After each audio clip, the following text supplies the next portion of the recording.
Ngasisu yamna nungairaba Phungga wari ama mayamgidamak pujaragli. Phungga wari asigi mamingdi Saji Macha Sibagi Bichar. Khul amada makungwawa haibadi makungwa sagaigi nipa ama leirami. Nongma makungwa asi thang kanna fenglami mana asumna thang phengduna leiba matamda waikhu amana makungwa asigi makhongda ikhang khangaudana yamna kanna chiklami maduda makungwa asi ikhang hek khanglami amasung namankhraduna maduda khangba ngamdraduna sauningbaga loinana anaba khangba oina koichen chelami aduga magi anaba adu kanada tainasige haina koithi thirami mana asumna koichen chelage yengbada manakta nat adi wajat ama hauduna leiba adu urami makungwana asawbaga loinana nat pambi adubu mana pairiba thang aduna yanthatlami nat pambi asisu mana tuminna leijaramba aduda ikhang khangaudana makungwana yanthatpiba asida yamna sawkhirami mana magi asawba asi tainafam koithi thirami matam asida manakta uhai wahai koithi thiraga machinjak thiraga chajaba khairoi ama leirami makungwana yanthatkhibada nat pambi asina thinkhibada uhai wahai chajaramba khairoi asigi makhongda hek palami khairoi asisu kanadasu yengluba leitana machinjak thiraga leiringaida nat pambi asina siba yana mangonda thilakpa sida ngamkhai leitana saurami amasung tawpham khangdraduna magi asawba du khangnaba haibung pambi amagi mathakta kaduna haibung singadu mathang mathang tikthatlaga thadarami matam asida haibung pambi aduki mathakta lamien laba amana machinjak thiduna leirami haibung sing asina tarakpada lamien laba asigi managanda tarami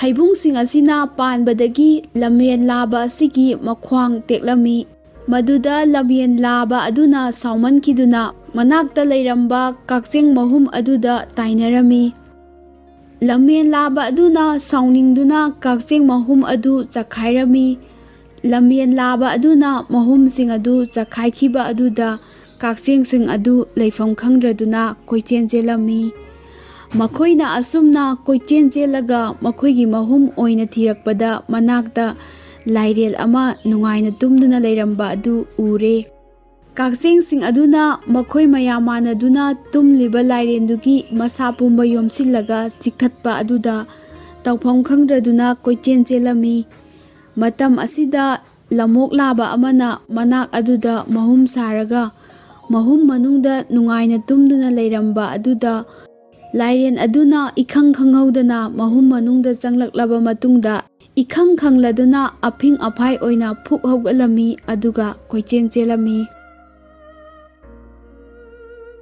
maduda manakta leiramliba lafu ingkhol adugi manungda changduna lafu sing adu ngamba makhai haidoklami matam asida hairiba lafu ingkhol asigi lafuda mayum makai oina sekpi mayam ama leirami lamuk laba aduna lafu sing adu loina haidek pikhraba aduda makhoigi leifam leitraduna sekpi sing adu koipai pairami aduga makhoigi changjafam thirami makhoina asumna koipai pairurabada lamhang aduda samu laba ama machinjak thiduna leiba adu urami sekpi sing aduna samu adugi manakong manungda loinamak paisinkre manakongda sekpi paisalakpa aduda samu laba adu tawpham khangdre tawpham khangdraduna angawbagi matawgum koichen chengduna khangle samu laba asina koichen chelakpa aduda lambi amada laklami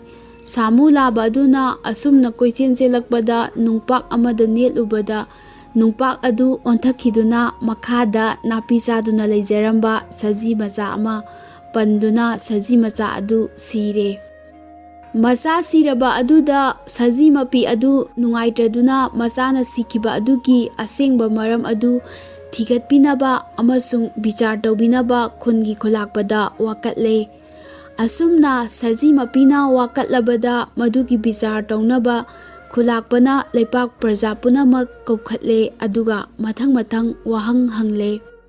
Ahanbada nungpak aduda hanglami, nungpak nangna karisu mara leijadraba migi macha adubu karigi hatlibano. Nungpakna aina hatke haina hatpa natte aisu singjekta asumna naplaga leijabani adubu masa mau phakraba samu ama laklaga aibu hek makhongna nethatpire.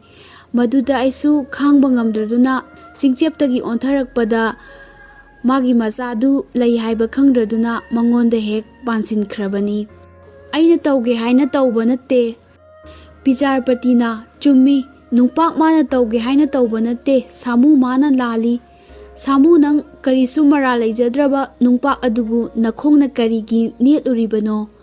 Samuna khulakpa aisu umangda ichinjak thijaraga leiringaida aigi nakong manungda sekpina paisilagtuna otlabada aisu tawpam khangdraduna koichen khibada nungpak adu leiba khanghaudraduna netpirure.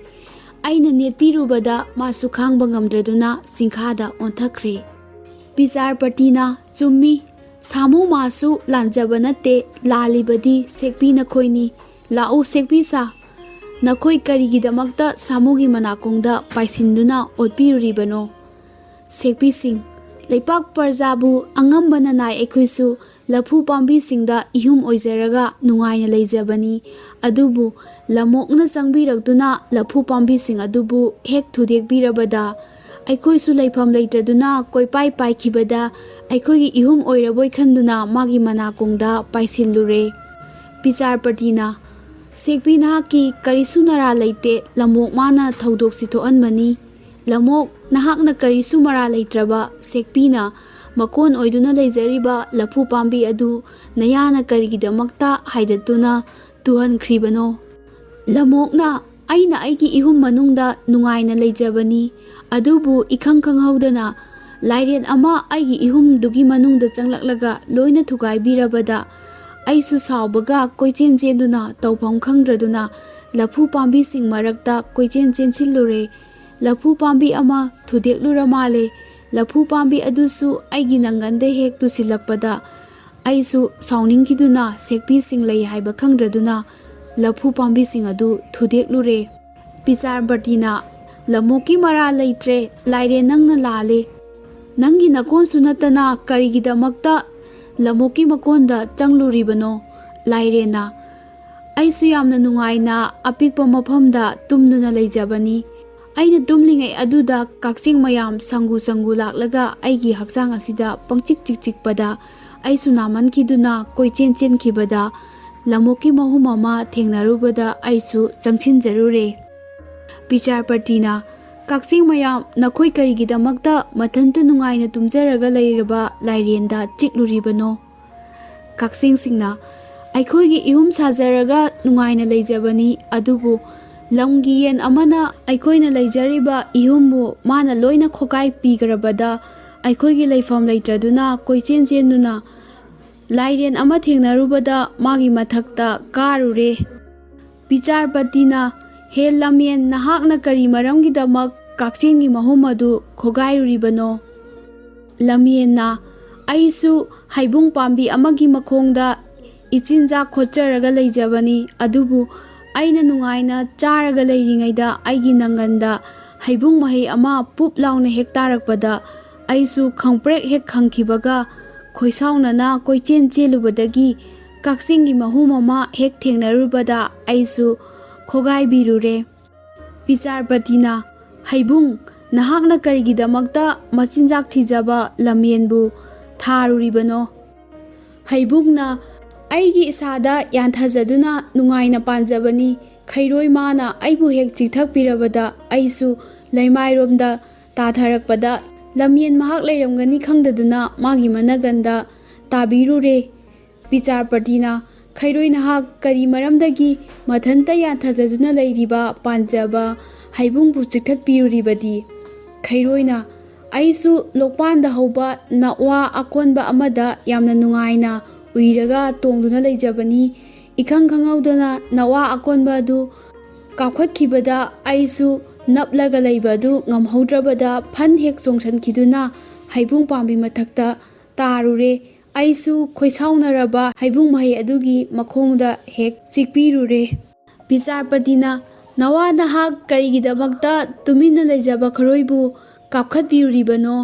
ꯅꯋꯥꯅ "ꯑꯩꯁꯨ ꯂꯣꯛꯀꯤ ꯃꯄꯥꯟꯗ ꯀꯣꯟꯊꯖꯗꯨꯅ ꯅꯨꯡꯉꯥꯏꯅ ꯂꯩꯖꯕꯅꯤ, ꯑꯗꯨꯕꯨ ꯅꯨꯄꯥ ꯑꯃ ꯍꯦꯛ ꯆꯪꯂꯛꯂꯒ ꯑꯩꯕꯨ ꯍꯦꯛ ꯌꯥꯟꯊꯠꯄꯤꯈ꯭ꯔꯕꯗ ꯑꯩꯁꯨ ꯇꯞꯅ ꯍꯥꯏꯒꯠꯄ ꯅꯪꯍꯧꯗ꯭ꯔꯗꯨꯅ ꯀꯟꯅ ꯐꯠ ꯍꯦꯛ ꯀꯥꯞꯈꯠꯂꯨꯔꯦ꯫ ꯑꯩꯒꯤ ꯏꯊꯛꯇ ꯇꯣꯡꯗꯨꯅ ꯂꯩꯔꯝꯕ ꯈꯩꯔꯣꯏ ꯑꯗꯨ ꯀꯥꯞꯈꯠꯈ꯭ꯔꯦ꯫ ꯕꯤꯆꯥꯔꯄꯇꯤ "ꯍꯦ ꯅꯨꯄꯥ, ꯅꯍꯥꯛ ꯀꯔꯤ ꯃꯔꯝꯗꯒꯤ ꯂꯣꯈꯥꯗ ꯀꯣꯟꯊꯖꯒ ꯂꯩꯖꯕ ꯅꯋꯥ ꯑꯗꯨꯕꯨ ꯌꯥꯟꯊꯠꯄꯤꯔꯨꯏꯕꯅꯣ?"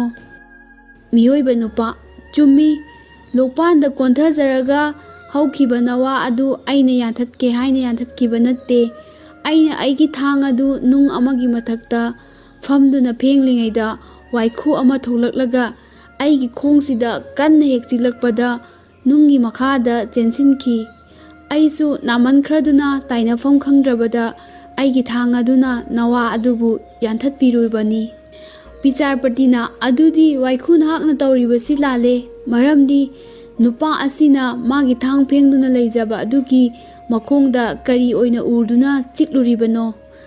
ꯋꯥꯏꯈꯨꯅ "ꯑꯩꯁꯨ ꯅꯨꯡ ꯑꯗꯨꯒꯤ ꯃꯈꯥꯗ ꯌꯥꯝꯅ ꯅꯨꯡꯉꯥꯏꯅ ꯀꯨꯟꯗꯨꯅ ꯂꯩꯖꯕꯅꯤ, ꯑꯗꯨꯕꯨ ꯑꯩꯅ ꯂꯩꯔꯤꯉꯩꯗ ꯅꯨꯡ ꯑꯗꯣ ꯅꯨꯄꯥ ꯑꯗꯨꯅ ꯅꯣꯝꯂꯛꯄꯁꯤꯅ ꯑꯩꯁꯨ ꯅꯥꯃꯟꯈ꯭ꯔꯗꯨꯅ ꯅꯨꯡꯗꯨꯒꯤ ꯃꯈꯥꯗꯒꯤ ꯊꯣꯛꯂꯛꯈ꯭ꯔꯦ꯫ ꯑꯩꯅ ꯍꯦꯛ ꯊꯣꯛꯂꯛꯄ ꯑꯗꯨꯗ ꯅꯨꯄꯥ ꯑꯗꯨꯅ ꯃꯈꯣꯡ ꯐꯥꯛꯂꯒ ꯂꯩꯔꯝꯕ ꯑꯗꯨ ꯎꯔꯦ꯫ ꯑꯩꯅ ꯑꯩꯒꯤ ꯆꯤꯟꯖꯥꯛ ꯊꯝꯐꯝꯗꯨ ꯑꯣꯏꯔꯕꯣꯏ ꯅꯤꯡꯗꯨꯅ ꯆꯤꯛꯄꯤꯔꯨꯔꯦ꯫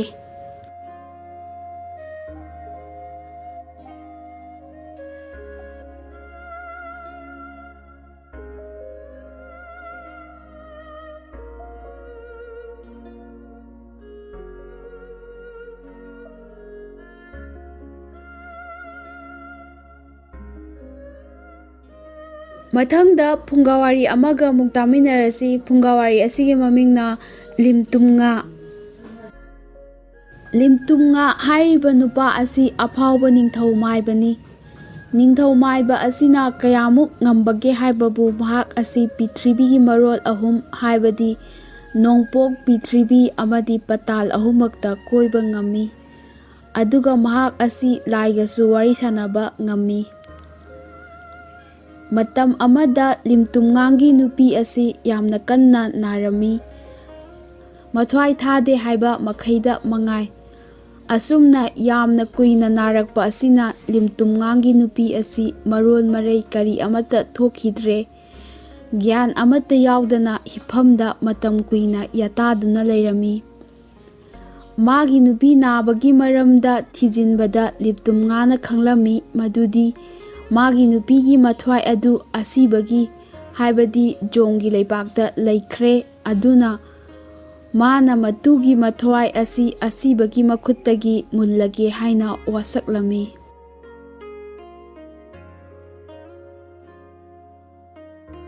ꯃꯥꯅ ꯃꯥꯒꯤ ꯅꯨꯄꯤꯗ ꯍꯥꯏꯔꯝꯃꯤ, "ꯑꯩꯍꯥꯛ ꯅꯪꯒꯤ ꯅꯊ꯭ꯋꯥꯏ ꯑꯁꯤ ꯑꯁꯤꯕꯒꯤ ꯃꯈꯨꯠꯇꯒꯤ ꯂꯧꯔꯨꯔꯒꯦ, ꯑꯗꯨꯒ ꯑꯩꯅ ꯉꯁꯤ ꯇꯨꯝꯈꯤꯕ ꯑꯁꯤꯅ ꯅꯨꯃꯤꯠ 8ꯅꯤ ꯁꯨꯗ꯭ꯔꯤ ꯐꯥꯎꯕꯗ ꯑꯩꯍꯥꯛꯄꯨ ꯐꯨꯝꯕ ꯌꯥꯗꯦ"꯫ ꯑꯁꯤ ꯍꯥꯏꯔꯝꯂꯒ ꯍꯤꯐꯝ ꯐꯖꯅ ꯊꯥꯗꯨꯅ ꯂꯤꯝꯇꯨꯡꯉꯥ ꯑꯁꯤ ꯑꯁꯤꯕꯒꯤ ꯄꯥꯡꯈꯛꯀꯨꯝꯅ ꯇꯨꯝꯈ꯭ꯔꯦ꯫ ꯃꯥꯅ ꯇꯨꯝꯈꯤꯕꯗꯒꯤ ꯃꯥꯒꯤ ꯅꯨꯄꯤꯒꯤ ꯊꯋꯥꯏ ꯂꯧꯔꯨꯅꯕ ꯑꯁꯤꯕꯒꯤ ꯂꯩꯄꯥꯛ ꯊꯤꯕ ꯆꯠꯈ꯭ꯔꯦ꯫ ꯂꯤꯝꯇꯨꯡꯉꯥꯒꯤ ꯊꯋꯥꯏꯅ ꯑꯁꯨꯝꯅ ꯆꯠꯂꯛꯄꯗ ꯂꯝꯕꯤꯗ ꯈꯔꯣꯏ ꯃꯆꯥ ꯑꯃ ꯀꯣꯏꯆꯣꯡ ꯆꯣꯡꯗꯨꯅ ꯆꯠꯄ ꯊꯦꯡꯅꯔꯝꯃꯤ꯫ ꯃꯗꯨꯗ ꯂꯤꯝꯇꯨꯡꯉꯥꯅ ꯍꯪꯂꯝꯃꯤ, "ꯈꯩꯔꯣꯏ ꯃꯆꯥ, ꯅꯪꯗꯤ ꯀꯗꯥꯏꯗ ꯆꯠꯀꯗꯧꯔꯤꯕꯅꯣ? ꯑꯩꯍꯥꯛꯁꯨ ꯅꯪꯒꯤ ꯃꯇꯨꯡ ꯏꯜꯂꯒꯦ"꯫ ꯈꯩꯔꯣꯏ ꯃꯆꯥꯅ ꯈꯨꯝꯂꯝꯃꯤ, "ꯑꯍꯜ, ꯑꯩꯗꯤ ꯂꯩꯀꯨꯠ ꯂꯩꯔꯥꯏ ꯎꯇ꯭ꯔꯣꯡ ꯋꯥꯀ꯭ꯔꯣꯡ ꯄ꯭ꯔꯤꯊꯤꯕꯤ ꯄꯇꯥꯟ ꯊꯨꯡꯅ ꯆꯠꯀꯗꯧꯔꯤꯕꯅꯤ, ꯅꯍꯥꯛ ꯑꯩꯒꯤ ꯏꯇꯨꯡ ꯏꯟꯕ ꯉꯝꯂꯣꯏ"꯫ ꯃꯗꯨꯗ ꯂꯤꯝꯇꯨꯡꯉꯥꯅ ꯃꯥꯁꯨ ꯈꯩꯔꯣꯏ ꯃꯆꯥꯅ ꯆꯠꯐꯝ ꯈꯨꯗꯤꯡꯗ ꯑꯋꯥꯕ ꯈꯨꯗꯣꯡꯊꯤꯕ ꯀꯌꯥꯃꯔꯨꯝ ꯊꯦꯡꯅꯔꯕꯁꯨ ꯃꯇꯨꯡ ꯏꯟꯒꯅꯤ ꯍꯥꯏꯗꯨꯅ ꯍꯥꯏꯔꯦ꯫ ꯃꯥꯅ ꯌꯥꯗ꯭ꯔꯕ ꯑꯗꯨꯗ ꯈꯩꯔꯣꯏ ꯃꯆꯥꯅꯁꯨ ꯂꯤꯝꯇꯨꯡꯉꯥꯅ ꯈꯩꯔꯣꯏ ꯃꯆꯥꯒꯤ ꯃꯃꯩꯗ ꯄꯥꯏꯗꯨꯅ ꯃꯇꯨꯡ ꯏꯟꯈ꯭ꯔꯦ꯫ ꯈꯩꯔꯣꯏ ꯃꯆꯥꯗꯤ ꯃꯁꯥ ꯄꯤꯛꯄꯅꯤꯅ ꯃꯥꯅ ꯆꯠꯅꯤꯡꯕ ꯃꯐꯝꯗ ꯀꯣꯏꯆꯣꯡ ꯆꯣꯡꯗꯨꯅ ꯆꯪꯂꯛꯂꯦ꯫ ꯑꯗꯨꯕꯨ limtungasu khairoi machana chatpa mafam khudingda magi mamaida yanduna koin inare. Asumna makhoi ani asi khudong thiba laikut lairai lale ukrong wakrong kaya marumsu lale. Mamai thangdadi khairoi macha asi laikrak ahoba amada changkiduna patalomda changkhre. Madu phawbada Limtungasu adum inari. Matam kuina asumna patandasu khudong thiraba lambi kaya kaya asi chalaklaga akonbadadi asibasingna leiriba jom leipak adu yaure. Numit asidadi jom leipaktadi sahongba haiba kumai adu torami. Makhoigi nipasingna sa tanba chatlami aduga nupisingna chana thaknaba ising sokpa amadi singnong thijin khochinbagi thabak torami. Limtungana asumna yengbada jomgi leipaksingi marakta magi nupisu yauba adu urami. Maduda Limtungana magi nupibu kauraga hairei.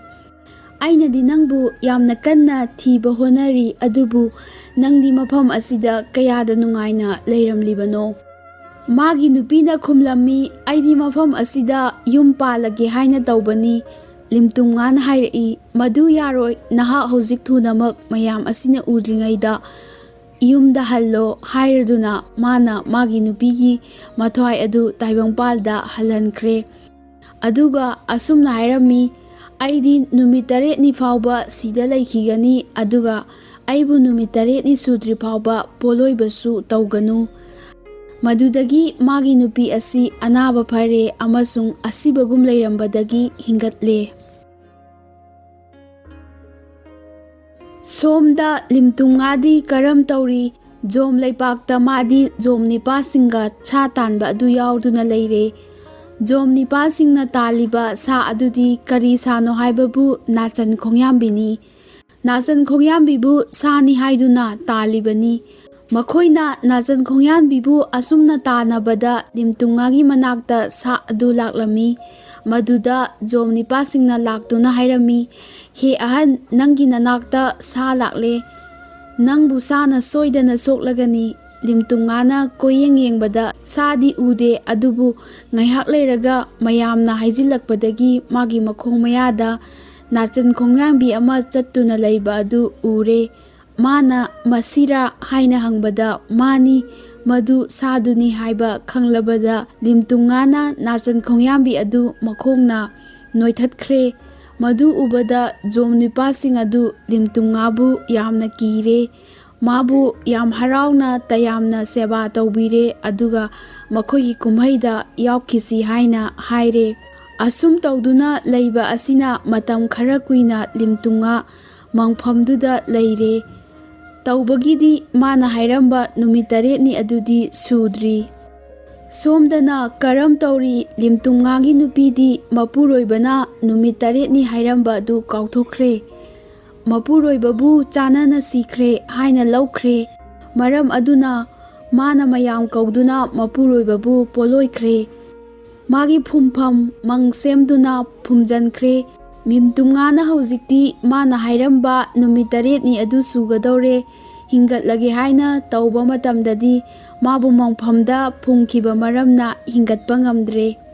Mahausana maringsing asi phumba matamda asibagi mang manungda nupa oiragana magi taibangpanda leiningaida sijanaramba khuchu khulai ten ta pumnamak suna hapi aduga nupi oiragana phisa lonsada amadi imung manungda darkar oiba phisapot iyong tareng tem asina jingba hapnei. Asumna mitamngasu khuchu khulai thang ten kaya loinana haptuna phumkhibani. Limtungana hingatlaga mangdagi mapan thokpa ngamdraba matamda mangonda hablappa thang ta aduna magi mang khumliba upak aduda kanna yalami adubu upai leitraduna thokpa ngamdrabduna adum sikre. Mitungadi magi nupida hairamba wasak adu magi nupina kairamba aduda yamna mathwai dungaitana taibangpan thadokhi. Aduna magi nupigi mangda pumnamang asi tamle maduda magi nupisu makhoi anina wasak naramba adu khangning ningsinglakle aduga ningba kaibaga loinana mathwai nungaitana ꯊꯨꯅ ꯌꯥꯡꯅ ꯆꯠꯂꯒ ꯃꯄꯨꯔꯣꯏꯕꯒꯤ ꯃꯪ ꯑꯗꯨ ꯍꯥꯡꯇꯣꯛꯇꯨꯅ ꯌꯦꯡꯕ ꯃꯇꯝꯗꯗꯤ ꯃꯄꯨꯔꯣꯏꯕꯒꯤ ꯍꯤꯡꯒꯠꯄꯒꯤ ꯃꯇꯝꯗꯨ ꯍꯦꯟꯈꯤꯗꯨꯅ ꯍꯤꯡꯒꯠꯂꯛꯈꯤꯗ꯭ꯔꯦ꯫ ꯑꯗꯨꯕꯨ ꯃꯥꯅ ꯍꯤꯡꯒꯠꯂꯝꯂꯒ ꯊꯥꯡ ꯇꯥꯅ ꯃꯪꯅ ꯈꯨꯝꯂꯤꯕ ꯎꯄꯥꯛ ꯑꯗꯨꯗ ꯌꯥꯜꯂꯝꯕꯒꯤ ꯊꯥꯡꯐꯝ ꯇꯥꯛꯐꯝ ꯑꯗꯨꯗꯤ ꯑꯗꯨꯝ ꯂꯩꯔꯝꯃꯤ꯫ ꯃꯤꯑꯣꯏꯕ ꯀꯧꯕ ꯑꯁꯤꯅ ꯃꯇꯩ ꯃꯅꯥꯎꯕꯨ ꯍꯦꯛ ꯑꯣꯏꯈꯤꯕꯒ ꯑꯃꯅ ꯑꯃꯒꯤ ꯌꯥꯊꯪ ꯉꯥꯛꯅꯗ꯭ꯔꯕꯗꯤ ꯅꯨꯡꯁꯤꯅꯕꯒꯤ ꯃꯄꯨꯡ ꯐꯥꯔꯛꯇꯦ꯫ ꯃꯇꯩ ꯃꯅꯥꯎ ꯅꯨꯡꯁꯤꯅꯕ ꯇꯥꯝꯅꯔꯛꯂꯕꯗ ꯏꯃꯨꯡ ꯃꯅꯨꯡꯗ ꯏꯪꯊꯕꯒꯤ ꯁꯔꯨꯛꯇꯨ ꯋꯥꯠꯂꯛꯇꯨꯅ ꯑꯋꯥꯕꯒꯤ ꯃꯁꯛ ꯊꯨꯡꯂꯛꯈꯤ꯫ ꯑꯋꯥꯕꯒꯤ ꯁꯔꯨꯛꯅ ꯆꯔꯥ ꯑꯣꯏꯔꯛꯇꯨꯅ ꯅꯤꯡꯉꯝꯗꯕ ꯍꯥꯏꯕ ꯋꯥꯍꯩ ꯑꯗꯨ ꯄꯜꯂꯛꯇꯨꯅ ꯃꯗꯨꯅ ꯃꯤꯑꯣꯏꯕꯒꯤ ꯄꯨꯟꯁꯤꯕꯨ ꯂꯣꯏꯁꯤꯟꯈꯤ꯫